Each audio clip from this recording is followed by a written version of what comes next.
காலையில் பரபரப்பாக ஒரு பேராண்டி, அப்பா தாத்தா எப்போ வருவார், அப்பா தாத்தா எப்போ வருவார், பரபரன்னு கேட்டுகிட்டே இருக்கிறா.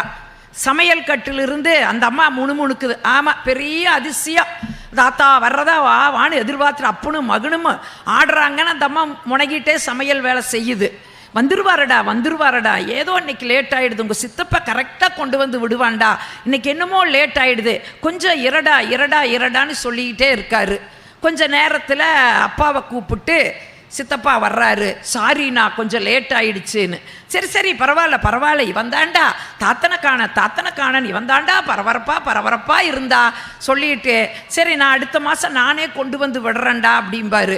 உடனே தம்பி சொல்லுவா, அண்ணா உனக்கு எதுக்குன்னா அந்த சிரமம், நானே வந்து அப்பாவை கூட்டிகிட்டு போயிடுறேன்னா அப்படின்னு தம்பி கிளம்பி போயிடுவா. ஒரு மாதம் அந்த தாத்தாவோட பேரை ஒரே மகிழ்ச்சியாக இருப்பா. ஒரு மாதம் முடிஞ்சிரு, சித்தப்பா கரெக்டாக அடுத்த 1ஆம் தேதி வந்து நிற்பார்.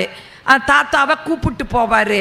இந்த பேராண்டி அப்படியே சோகமாக நின்று அப்படியே தாத்தாவுக்கு கை காட்டுவா. தாத்தா போன பிறகு அவங்க அப்பா கிட்ட வந்து கேட்பா, அப்பா தாத்தா இங்கே ஒரு மாதம் அங்கே ஒரு மாதம் இருக்கிறாராப்பான்னு.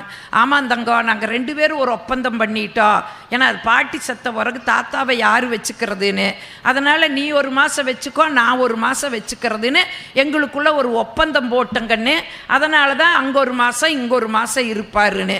உடனே இந்த பையன் கேட்பா, ஏப்பா தாத்தா அங்கே ஒரு மாதம் இங்கே ஒரு மாதம் இருப்பார், தாத்தாவுக்கு 2 பையன் இருக்கிறாங்க, அதனால் ஒரு மாதம் இங்கே இன்னொரு மாதம் அங்கே, உனக்கு நான் ஒரே ஒரு பையன் தானப்பா, ஒரு மாதம் நான் வச்சுக்குவேன், இன்னொரு மாதம் உன்னை யாரப்பா வச்சுக்குவாங்கன்னு அந்த பையன் கேட்பா. இதுதாங்க கதை. உடனே அந்த வார்த்தை அவரோட கன்னத்தில் வந்து பலார்னு அரைஞ்ச மாதிரி இருக்குது. இப்போ இந்த செய்திகளையெல்லாம் நம்ம எங்கிருந்துங்க எடுக்கிறோம்? இந்த நூல்கள் இருந்து தான் நம்ம தேடிக்கிற